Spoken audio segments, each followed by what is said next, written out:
अरे नीतिवान भूपाल सुनाऊं हाल प्रजा रहे राजी।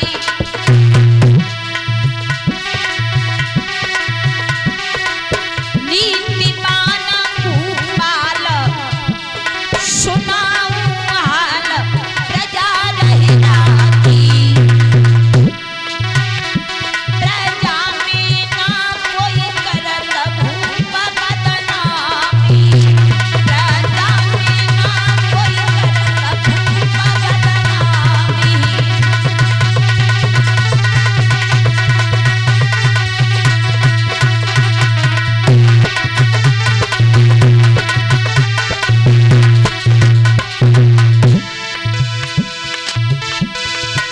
ए नीतिवान भूपाल सुनाऊं हाल प्रजा रहे राजी।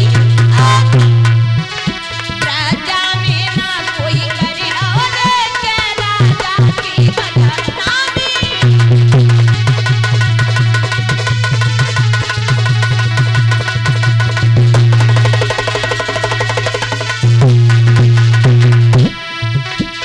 और ऐसा ही नहीं भैया, बड़े अच्छे राजा हैं और तान बात प्रजा को पुत्र की भांति से प्रेम कर रहे हैं। और राजा हो तो ऐसा हो, कैसे हैं? ए प्रजा पुत्र समान दे तू है दान वजन को भारी।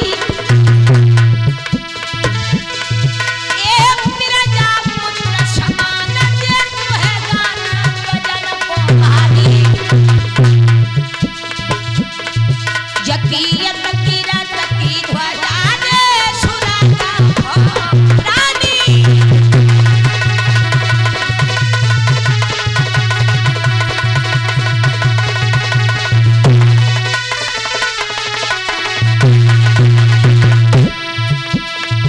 महाराज दीन दुखियों की सेवा कर रहे हैं, बहुत अच्छे राजा हैं। सब कुछ दिया है भगवान ने इनके घर में एक इनकी पत्नी भी है जिनका नाम है सुनीति।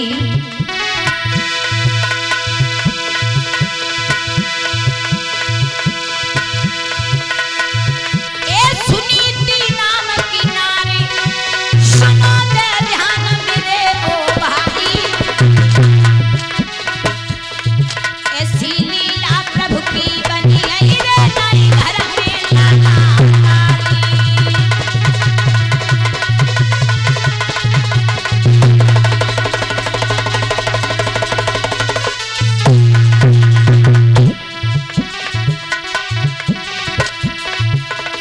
अरे जकी पिरजा है चतुरंगी किला पे डगी रही लाल सी झंडी।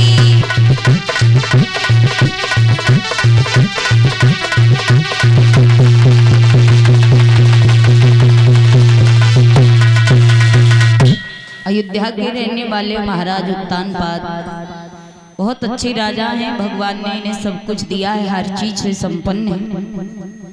घर में एक सुंदर सी पत्नी है जिनका नाम है सुनीति। अच्छे विचारों की है और सत्कर्म में अपने पति की सेवा में समय बिताती है। पतिव्रत धर्म पालन करने वाली है। अगर हर घर में ऐसी स्त्री आ जाए तो हर घर नरक से स्वर्ग बन जाए। महाराज तो उत्तानपाद बहुत अच्छे राजा हैं। परमात्मा ने सब कुछ दिया है पर सब कुछ होने पर भी बड़े दुखी हैं। सर्व सुख भगवान ने किसी को नहीं दिया। कोई किसी के लिए दुखी है तो कोई किसी के लिए दुखी है। एक विद्वान कहता है कि कोई तन दुखी कोई मन दुखी, कोई धन बिन रहत उदास, और थोड़े थोड़े सब दुखी सुखी राम के दास। संसार में सब दुखी हैं, कोई सुखी नहीं। अगर कोई सुखी है तो वो भगवान के दास सुखी हैं। संत लोग सुखी हैं। संतों से पूछो जाके सुख है, बोले हाँ बहुत सुख। भोजन मिल जाए तो ठीक है और ना मिल जाए तो ठीक। रूखी रोटी मिल जाए तो उसे ही खा के आनंद मनाते हैं, और सब्जी मिल जाए तो फिर भी आनंद मनाते हैं। आनंद सुख है तो केवल संतों के पास, भगवान के भक्तों के पास है। सच्चा सुख संसार में नहीं है। महाराज उत्तानपाद के घर में सब कुछ है पर कोई बच्चा नहीं है, जिसके कारण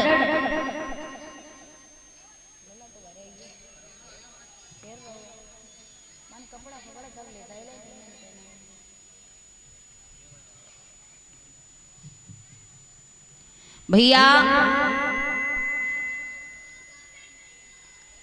तो उत्तानपाद बस इसीलिए बड़े परेशान रहते थे कि घर में एक बालक नहीं है।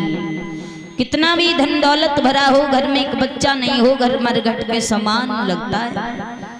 जिस घर में छोटा सा बालक, उस घर की रौनक ही अलग होती है। महाराज तो उत्तानपाद भी बड़े परेशान होने लगे। इनकी श्री सुखदेव जी हर हर गंगा मैया की रमण रेती में बैठे हुए समझाते हैं उत्तरानंदन परीक्षित महाराज।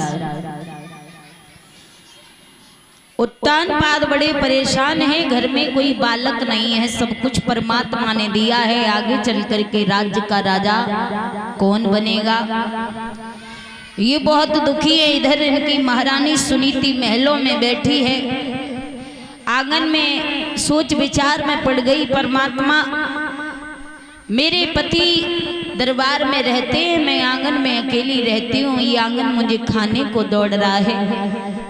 अगर आज मेरी गोद में एक बालक होता तो शायद ही आंगन बहुत अच्छा लगता, बहुत अच्छा लगता। मैया सुनीति रोने लगी, धैर्य नहीं आता। दासी को बुला करके कहा, बहन दासी चली जा, मेरे पति को बुला करके महलों में ले आ। दासी गई, बुला करके महलों में लाई उत्तानपाद को।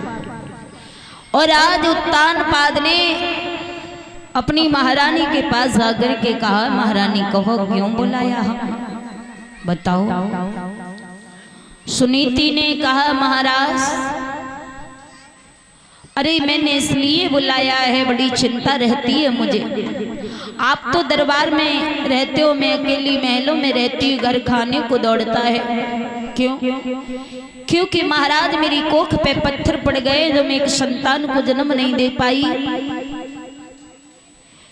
लोग तुम्हें निबल कहते हैं, स्त्रियां मुझे बांझ कहती हैं। महाराज ऐसे जीवन से तो मेरी मौत हो जाए, ये जीवन मुझे अच्छा नहीं लग रहा। चिंता मुझे इस बात की नहीं है कि मैंने कोई बालक पैदा नहीं किया, चिंता केवल इस बात की है, किस बात